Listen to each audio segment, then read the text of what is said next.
शहर में मजलिस को खिताब करने के लिए पहुंचे विश्व प्रसिद्ध शिया धर्मगुरु डॉक्टर मौलाना कल्बे रुश्ता रिजवी ने मजलिस को खिताब करने से पूर्व अटाला मस्जिद क्षेत्र में प्रेस वार्ता की। इस दौरान उन्होंने कहा कि आज के दौर में इंसानियत को बढ़ावा देने की जरूरत है। आज के आधुनिक दौर में जब एक इंसान अपनी जगह बैठे बैठे हज़ारों किलोमीटर दूर तक अपनी आवाज़ पहुंचा सकता है, तो फिर क्या वजह है कि हज़ारों किलोमीटर दूर बैठे इंसान की चीख व पुकार इंसान को सुनाई नहीं दे रही है।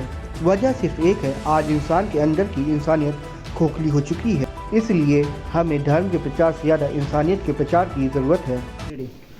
हाँ साहब, अंतर्राष्ट्रीय स्तर पे खासतौर पर माइनॉरिटीज़ के लिए बहुत काम है। जो हालात हैं देश के या अंतर्राष्ट्रीय मुसलमानों के हालात, इसके लिए जिम्मेदार कौन है? कैसे इनके हालात बदलेंगे?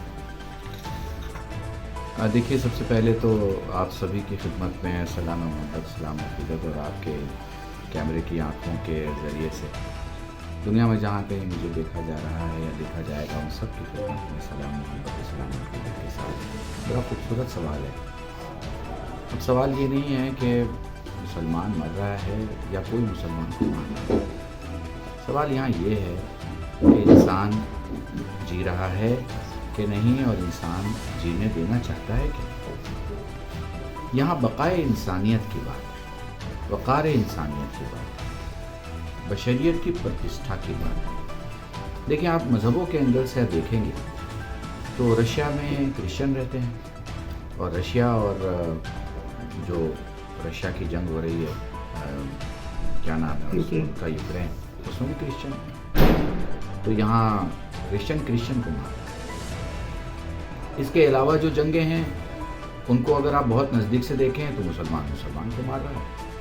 और भी इंटरनल जंगों को देखें तो आपको लगेगा कि गोरा गोरे को मार रहा है, काला काले को मार रहा है, मगर इंसान को नहीं मारता। तो अगर आपको जंग ख़त्म करना है तो आपको इंसानियत बढ़ानी होगी। अब देखिए, मैं समझता हूँ कि अगर बड़े मुल्क हैं और उनकी टेक्नोलॉजी ऐसी है कि मैं सांसें अपने घर में ले रहा हूँ और मुझे 9000 किलोमीटर दूरी पर सुना जा सकता है, तो फिर 900 किलोमीटर दूरी पे एक इंसान के चीखने की आवाज़ क्यों नहीं है? इसका मतलब है कि लोग सो कॉल्ड मज़हब को जिलाने का दावा करते हैं पर उनके अंदर की इंसानियत खोखली हो चुकी है। रोशनी दो किस्म की है, एक वो जो आपके अंदर है और एक वो जो आपके बाहर है। आपके बाहर की रोशनी से आप ठोकर से बच सकते हैं, लेकिन आपके अंदर की रोशनी से आप कौम को ठोकर से बचा सकते हैं। मुझे लगता है हमें अंदर की रोशनी की ज़रूरत है।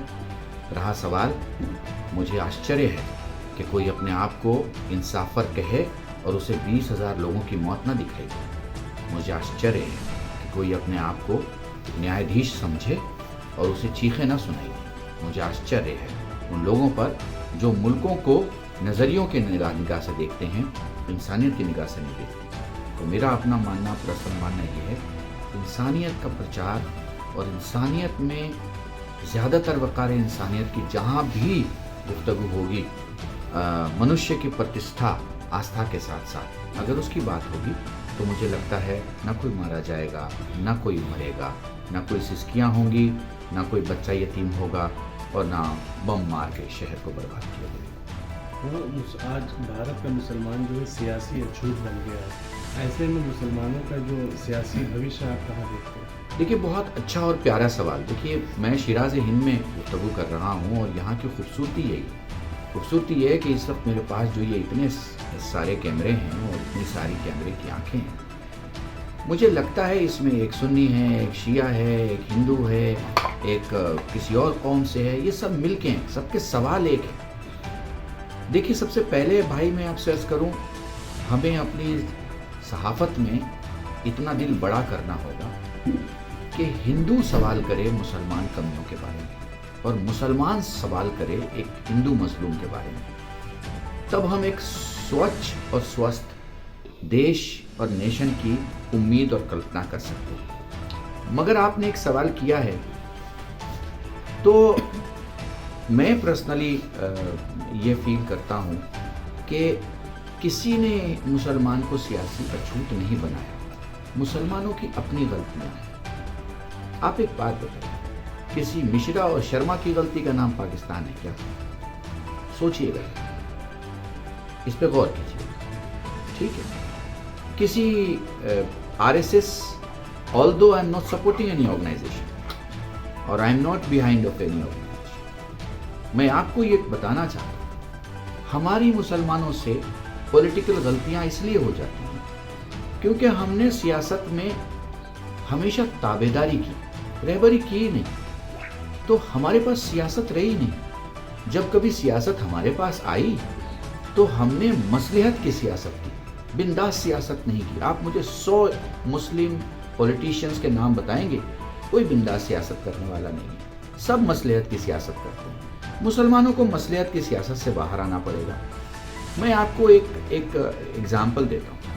एक बात बताइए, जंग बराबर बराबर की होती है, तो अगर 50% मुस्लिम वोट है और 50% मान लीजिए नॉन मुस्लिम वोट है, यहाँ खास तौर से मैं हिंदू शब्द का इस्तेमाल इसलिए नहीं कर रहा हूँ क्योंकि बहुत सारी प्रजातियाँ हमारे कौम में ऐसी हैं हिंदुस्तान में जो खुद को हिंदू नहीं मानती। मसलन जैन हैं, दलित हैं, बुद्धिस्ट हैं, माइनॉरिटी की बहुत सारी कौम है, माइनॉरिटी में सिर्फ मुसलमान नहीं है। मगर आप ये देखिए कि हमारी वोट शेयर इतना है नहीं, और दूसरे हमने किसी भी दूसरी कौम के साथ मुताबिकत नहीं की, उनके साथ एसोसिएशन नहीं किया। अगर हमारी एसोसिएशन प्रॉपर हो जिसके सबब हमारे कम वोट को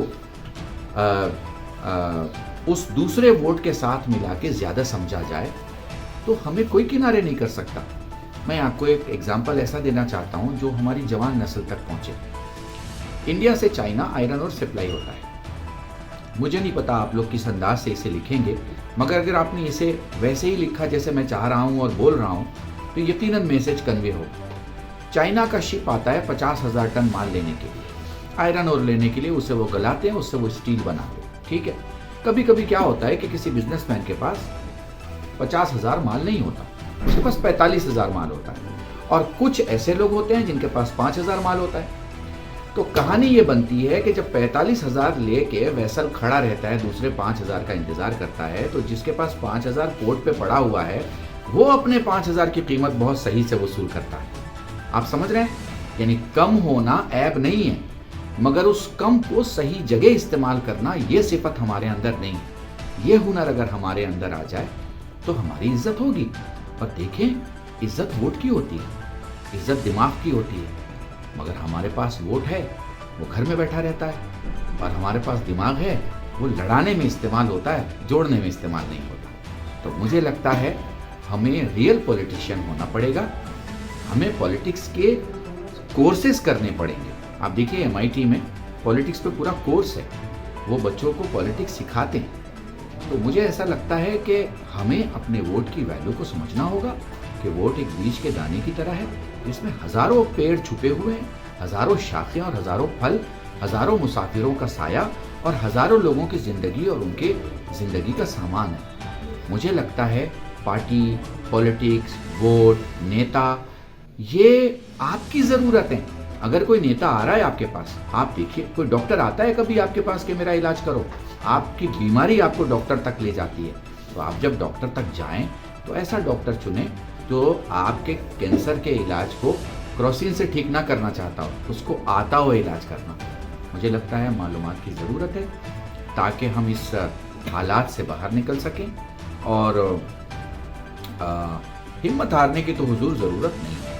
मैंने एक बहुत बड़े मजमे में कहा था कि मुसलमान अगर किसी नेता के पास किसी जलसे में और किसी भीड़ में जाता है तो खुदा की कसम जान बचाने नहीं, हिंदुस्तान बचाने जाता है।